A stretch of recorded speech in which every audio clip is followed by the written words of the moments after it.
Guys, welcome back to my channel. তো আজকে আমরা যাচ্ছি ইকো পার্কে। আর ইকো পার্কে আমরা কি কি করব সেটা আপনাদের সাথে শেয়ার করব।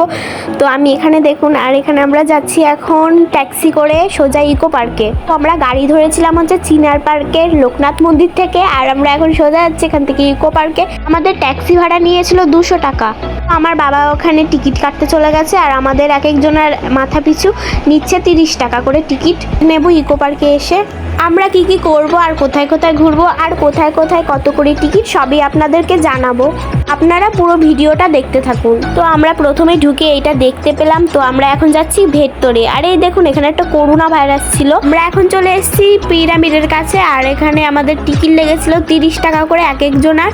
তো জায়গাটা খুবই সুন্দর লাগছিল আমার। 30 টাকা টিকিট কেটে ঢোকার পর আমরা এখানে দেখতে পেলাম 7 ওয়ান্ডার্স। এই 7 ওয়ান্ডার্স ঘুরে দেখার জন্য আর আলাদা করে টিকিট কাটতে হবে না। আমরা প্রথমে দেখলাম পিরামিড, আর এবার দেখছি লাল কেল্লা। তো চলুন এর ভেতরটা ঘুরে দেখাই আপনাদেরকে। এখানে রাত্রেবেলা আসলে আরো ভালো লাগতো। আমরা এসেছি দিনের বেলাতে। রাত্রেবেলা আসলে আরো সুন্দর লাগে দেখতে জায়গাটা। এই পার্ক দুপুর 12:30 থেকে 7:30 পর্যন্ত খোলা থাকে, আর সোমবার পুরোপুরি বন্ধ থাকে। তো চলুন এবার আমরা এখন বাইরের দিকে চলে এসেছি। এখানে দেখলাম অনেক স্ট্যাচু আছে।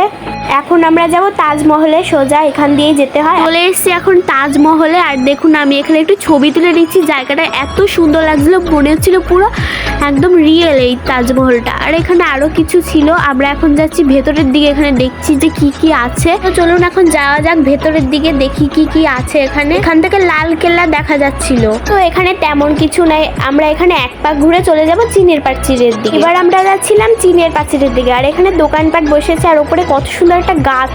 এখান থেকে একটা ফুল নিয়ে নিয়েছিলাম। এবার আমরা চীনের প্রাচীরের দিকে উঠছিলাম। তো এবার আমরা এই চীনের প্রাচীর দিয়ে উঠে যাব ওই পারে। আর প্রাচীরটা অনেক কষ্ট করে পার করার পর আমরা চলে এসেছি এই জায়গাটাতে। আপনারা এই জায়গাটার নাম কে কে জানেন আমাকে কমেন্টে জানান।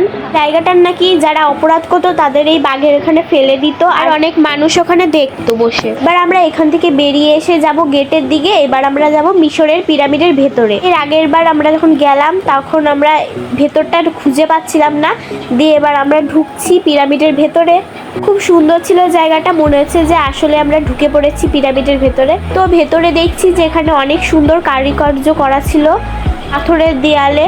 এখানে দেখলাম মমি করে রাখা ছিল, কিন্তু এটা আসল নয়। এবার আমরা 7 ওয়ান্ডার্স থেকে বেরিয়ে পড়েছি, আর এখানে প্রথমে আমরা দেখতে পেলাম একটা টয় ট্রেন। এখানে আমরা একটু ছবি তুলে নিলাম। এবার যাবো মার্কস গার্ডেনের দিকে। জায়গাটা অনেকটা বড়, যতটা আমাদের সম্ভব ততটা আপনাদের সাথে শেয়ার করবো। চলুন এবার দেখি মার্কস গার্ডেনের ভেতরে কি কি আছে। এখানে ফুলের বাগান আর ভূতের মূর্তি ছাড়া এখানে কিছুই নেই। মার্কস গার্ডেনের থেকে বেরোনোর পর অনেকটা গিয়ে দেখলাম এখানে অনেক ফলের বাগান ছিল, আর অনেক ফুলও ছিল। এখানে দেখুন একটা মাটির ঘর আছে, এখানে টিকিট নেওয়া হচ্ছিল গ্রাম বাংলায় ঢোকার জন্য। তো এই গ্রাম বাংলাটা আমি আপনাদের দ্বিতীয় পর্বে ঘুরে দেখাবো। আর এত বড় জায়গা তো একটা ব্লগে দেখানো সম্ভব নয়। এই দ্বিতীয় পর্বে চোখ রাখুন। আর ভিডিওটা ভালো লাগলে লাইক, কমেন্ট, শেয়ার আর সাবস্ক্রাইব করে দেবেন।